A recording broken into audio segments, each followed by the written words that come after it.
Chamamos agora ao palco a mediadora, jornalista Eleone Prestes, do Estúdio Prestes, para conduzir o primeiro talk show desta manhã, que abordará o tema Milão 2018, interpretação e aplicação das tendências na indústria moveleira. Para compor o painel, chamamos também os participantes: arquiteta Selma de Sá, do Estúdio Sá Arquitetura e Interiores, designer Marta Manente, do Estúdio Marta Manente, designer Mila Rodrigues, da Mila Rodrigues Soluções Estratégicas em Design, e Edson Buzin, da Unicasa Móveis. O Salão de Milão está dentro da Semana de Design de Milão, que ocorre todos os anos em abril, e que a âncora é o salão, mas ocorrem muitas atividades, e há quem diga que são tão ou mais interessantes que o salão, pela cidade, em showrooms efêmeros, em lojas, na rua, porque cada vez mais o design é uma experiência, e cada vez mais quem trabalha com design, com indústria, com comércio, precisa proporcionar uma experiência, precisa gerar uma emoção no seu cliente.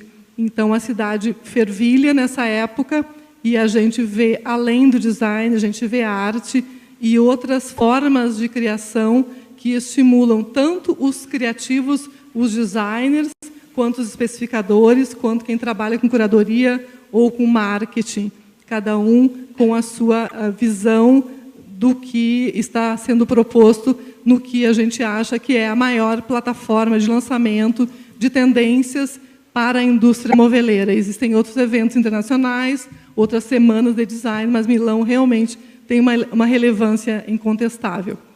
Marta, o que tu viste de tendências este ano em Milão que tu acredita que seja relevante para este público que está aqui e também para o teu trabalho como pesquisadora, que tem que compilar em poucas imagens e poucas palavras um universo que este ano teve um recorde de público e de apresentação de trabalhos, tanto no salão quanto pelos palácios da cidade, pelos showrooms. Não poderia ser diferente a gente começar falando de Milão, já que é o local principal que se fala sobre design no mundo.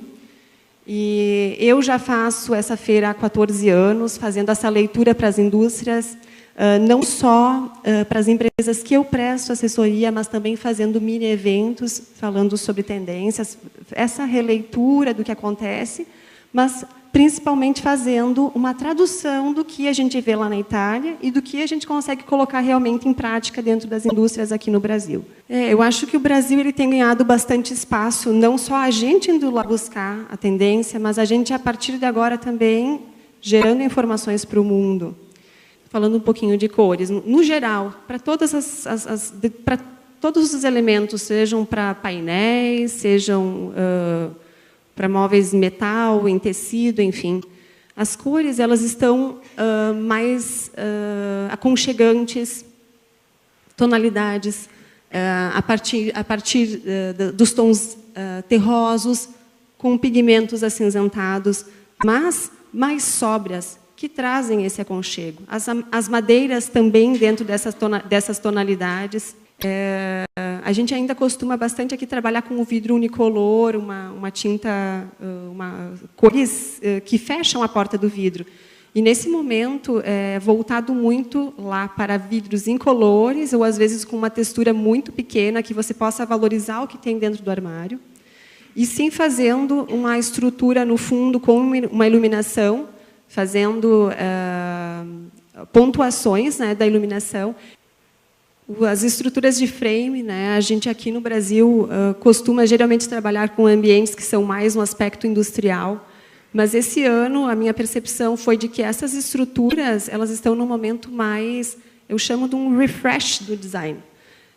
Ambientes contemporâneos, mas que têm, ao mesmo tempo, uma interseção com o design contemporâneo e o industrial, e agora com essas estruturas repaginadas, com novos tons. Aqui a gente trabalha muito preto, mas lá agora partindo para outros tons, desde dourados, metalizados, os tons de bege, e entrando para outros elementos diferentes do que a gente vê aqui no Brasil. os estilos, eles começam lá atrás e vêm vindo. Não é uma coisa que surge do nada e nem que vai embora tão rápido. Cada vez mais as vertentes se mantêm, como até em questão de roupa, de moda, se vê, né? Não tem mais uma linha, são várias linhas.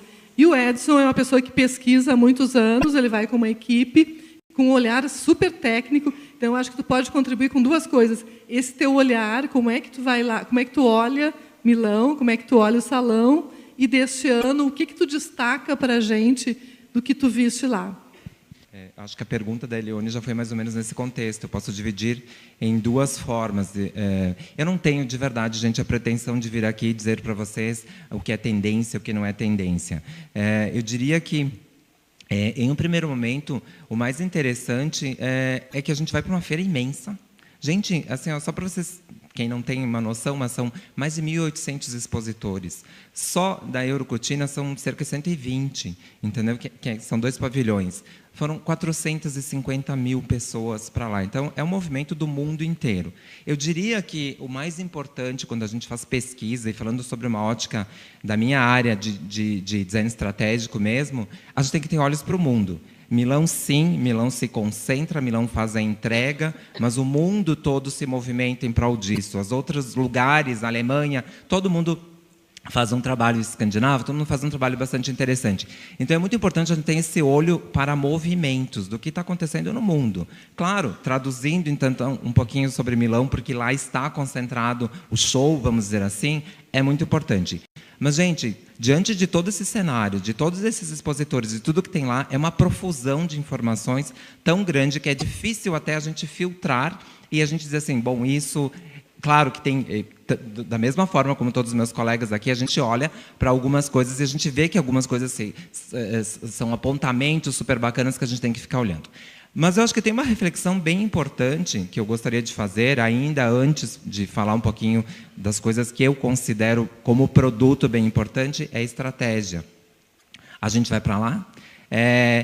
Primeiro que é difícil, é um investimento muito alto, e falando de uma ótica da indústria, não é tão fácil assim a gente fazer essa promoção, a gente levar a equipe, é um investimento muito grande e tal, e não é uma coisa que, infelizmente, todo mundo tem acesso. Então, assim, tem esse filtro também.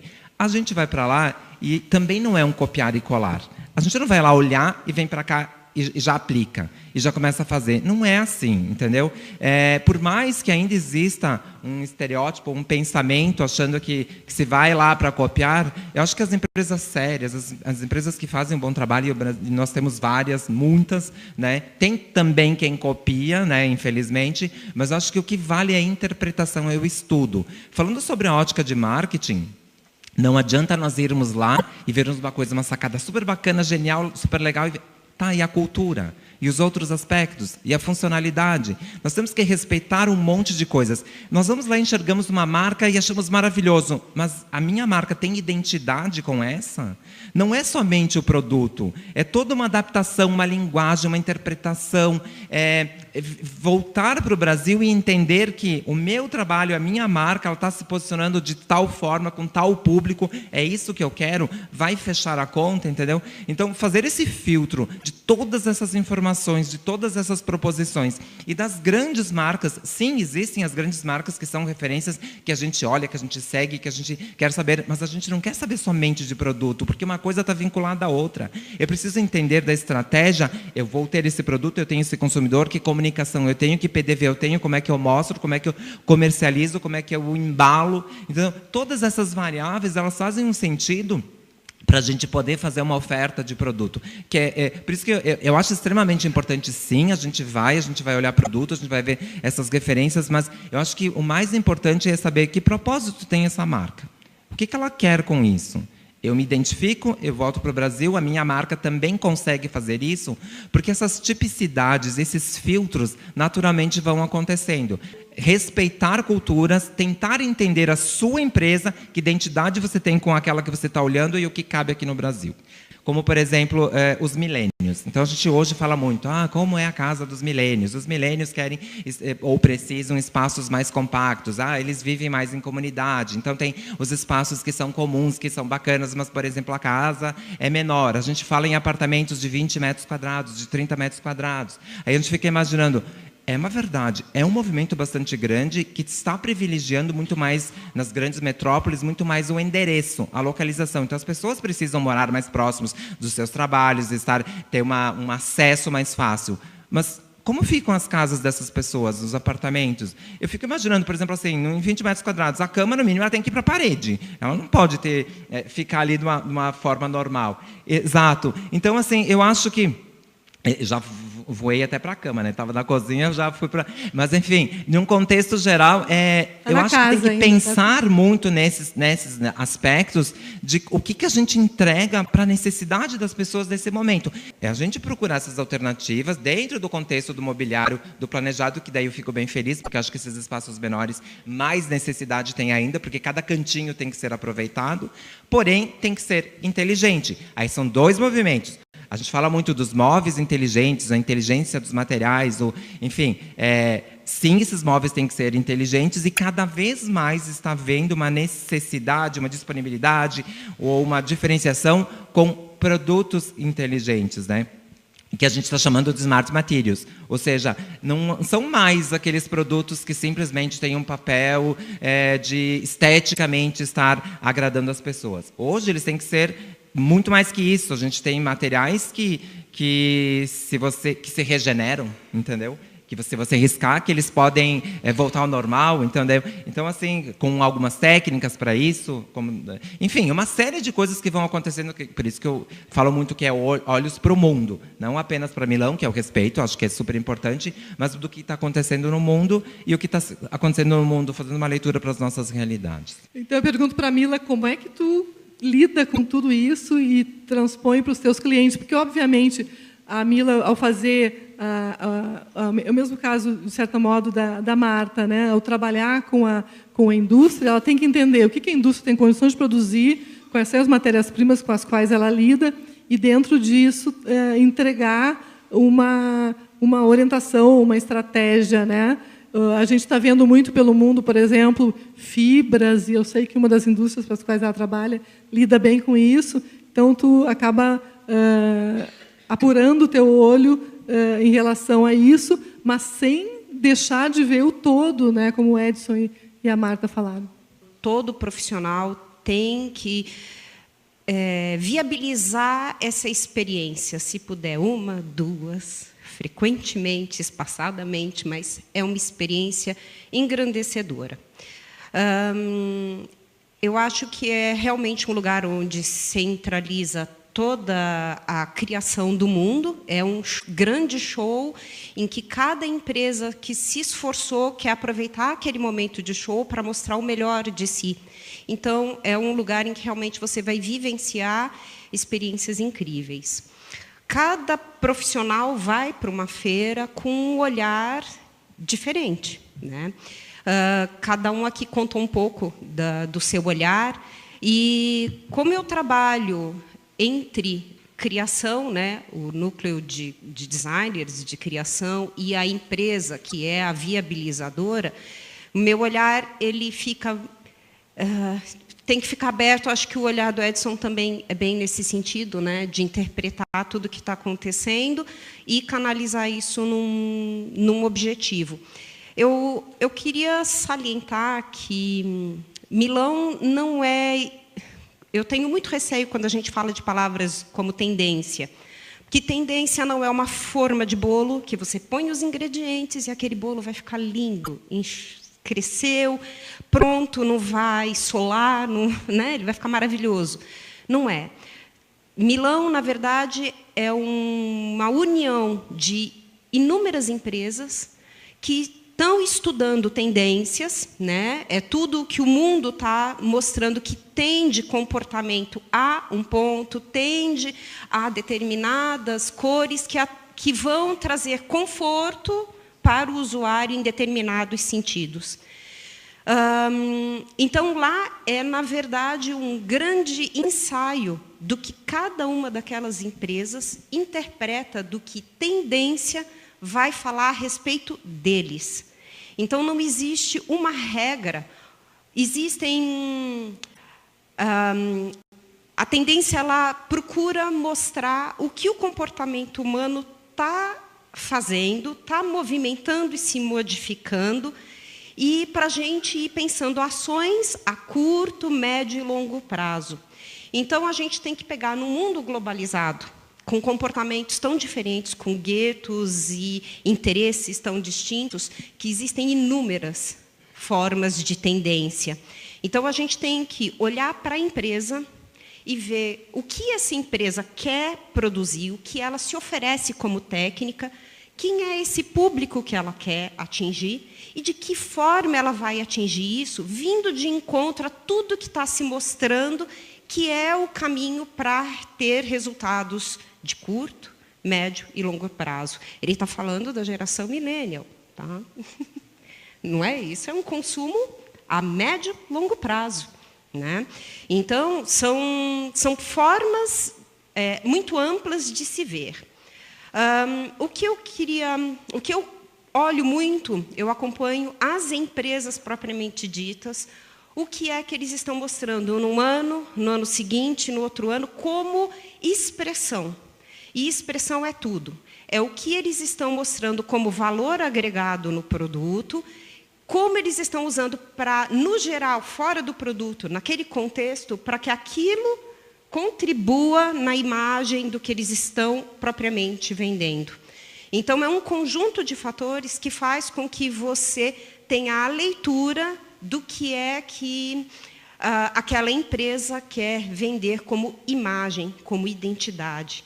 Que clientes que vão se identificar com aquela identidade oferecida pela empresa. Esse é o cerne que qualquer empresa tem que olhar para dentro de si e pensar como eu quero ser percebido como identidade. Para aí, então, ele pega esse universo de tendências e vê qual é o universo que vai fazer sentido para aquela identidade que ele quer ter. E é isso que faz a gente ir em Milão e ver que tem empresas de A a Z oferecendo coisas tão distintas e coisas tão maravilhosas.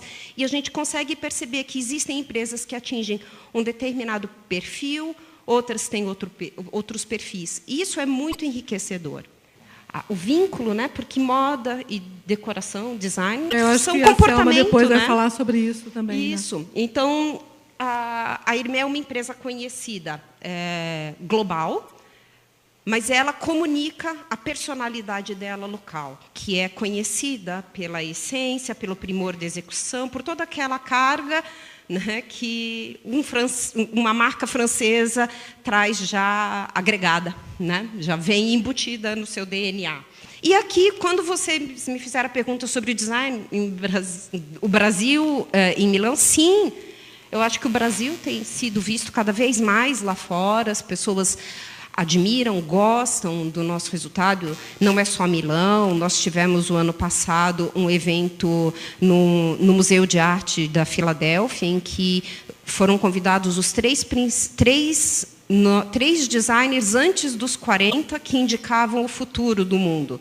Eles convidaram a Faye Toogood, o Nendo e o Zanini. Então, você pensar que entre os três do futuro tem um brasileiro, o mundo está olhando para o Brasil. Né? Olha para Milão aqui, tem uma galeria chamada Nilufar, que é um espaço sensacional de Milão, e eles fizeram um espaço focado e dedicado ali na Bobardi, com os produtos dela desenvolvidos, com aqueles painéis todos flutuantes, com os projetos arquitetônicos e de mobiliário. E a gente não pode esquecer que a Lina, além de ser uma mulher incrível, ela veio para o Brasil e adotou o Brasil. Ela esqueceu a origem dela e abraçou a causa e viveu intensamente o que a cultura brasileira trouxe de agregador no universo dela. Ela transbordou de volta tudo que o Brasil ofereceu para ela. Vendo tudo isso, chega de volta no Brasil e precisa colocar nos seus projetos novidades, precisa dar identidade ao projeto e precisa traduzir o momento e usar o design nacional, mas que tenha também, né, não só o internacional, que reflita aquele momento. É muita informação, eu sei que tu tens imagens também.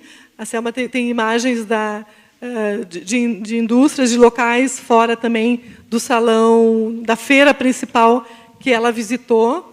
E aí o primeiro caso é uma empresa de moda que também faz mobiliário e objetos. Agora a palavra é com ela. O meu estúdio tem 19 anos em São Paulo e eu tive por 4 anos na ABD como diretora institucional dentro do universo do design.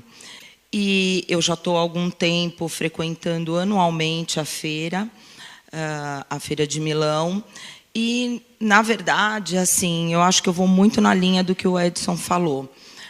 Estar em Milão é uma inspiração incrível, mas eu não acredito que seja uma inspiração só do que eu vou estar lá olhando para aplicar nos meus projetos. Quando a gente chega no Brasil, a gente tem muitas interferências. A gente tem a nossa economia, a gente tem a nossa indústria, a gente tem as informações do nosso cliente, a gente tem a forma de morar. Então, assim, a gente não vai para Milão e olha, nossa, agora é moda, é um sofá candy, verde claro. E todos os meus projetos, a partir desse momento, eu convenço o meu cliente que ele tem que ter um sofá verde claro na casa dele.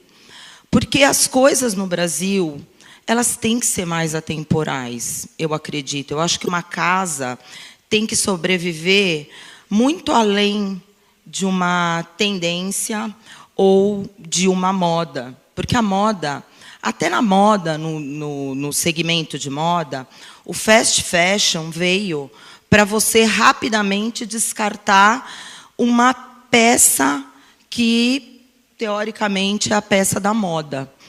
Mas eu acho que a maior inspiração da moda no decor e o decor na moda é a liberdade de você fazer o que você quiser. Hoje em dia, na moda, cada um usa o que quer, o que gosta, o que acha bacana, o que, independente, inclusive, do seu estilo, do seu peso, do seu corpo. Na casa, hoje em dia as pessoas estão convivendo, trazendo todo mundo para dentro de casa. Por quê? Por conta das violências dos grandes centros urbanos. Então, as casas estão virando o barzinho na rua. Então, o porquê que a área gourmet é uma área que se valoriza tanto hoje nos empreendimentos? Porque as pessoas estão trazendo os amigos para morar, para ficar dentro de casa. Então, assim, quando você vai para Milão e você vê toda aquela profusão de informações, na verdade, você está se inspirando num olhar, você está refrescando o seu olhar.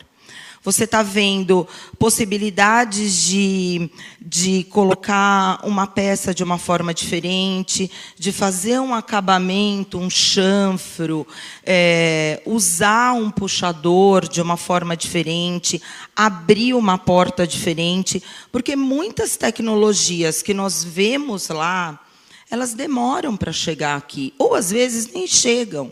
Por exemplo, a Eurolute. A Eurolute, que é a exposição de iluminação, esse ano foi Eurocutina, o ano passado foi Eurolute, o ano que vem é Eurolute, que é bienal. Muito do que você vê lá, você nunca vai ver no Brasil. Algumas soluções incríveis de iluminação, e tudo muito... Eu acho que assim, o caminho é o menos é mais. Você tem que conviver mais tempo com coisas na sua casa que você ache bonita. Daqui 10 anos, você pode trocar suas almofadas, você pode trocar um tapete, você pode trocar os seus vasos, você pode trocar um tecido do sofá, mas assim, porque você cansou, não porque você não gosta da sua casa. Eu acho que essa é uma tendência, até por conta de uma situação mundial. E eu não gosto muito da palavra tendência, porque eu acho que tendência, você tende a uma situação que a um estilo, a um caminho, que ele pode não ter nada a ver com você. Então, não, a tendência da moda, então eu tenho que usar roxo, mas eu fico ridícula de roxo. Eu odeio ter um sofá vermelho na minha casa, mas está na moda. Não é assim. E eu acho que o olhar do arquiteto, quando vai para Milão, é para isso, é para buscar o mínimo detalhe. E uma coisa também que eu falo muito, às vezes uns amigos falam para mim, mas não precisa ir todo ano, porque não tem nada de novo. Gente, não tem nada de novo. Para mim, todo ano é muito inspirador. Por quê? Porque você percebe até nas grandes indústrias italianas uma tendência que daí eu acho se aplica é você pegar as grandes peças consagradas que fizeram sucesso por muitos anos, peças que foram premiadas, peças que têm, sei lá, no catálogo dele há 10, 20 anos, e você repaginar ela, você trocar a roupa, você mudar o acabamento, você misturar cores, e aí você está apresentando o quê? A mesma peça, porém com uma roupagem nova. Isso é uma tendência mundial, de você entender que você tem que ser sustentável, que você tem que dar valor àquilo que realmente tem valor, Exatamente. aquilo que não é descartável. Então, assim, você às vezes tem coisas excelentes na sua casa. Não, troca o tecido.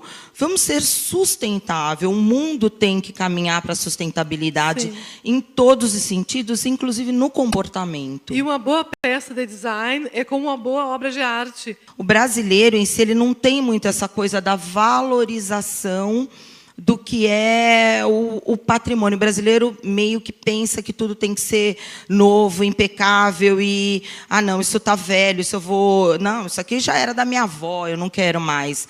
Uma das coisas que eu mais incentivo no projeto é que, se você tem peças de família, que existe uma memória afetiva, vamos usar. Vamos trocar a roupa dela, mas vamos usar. Eu acho que isso é importante. É verdade.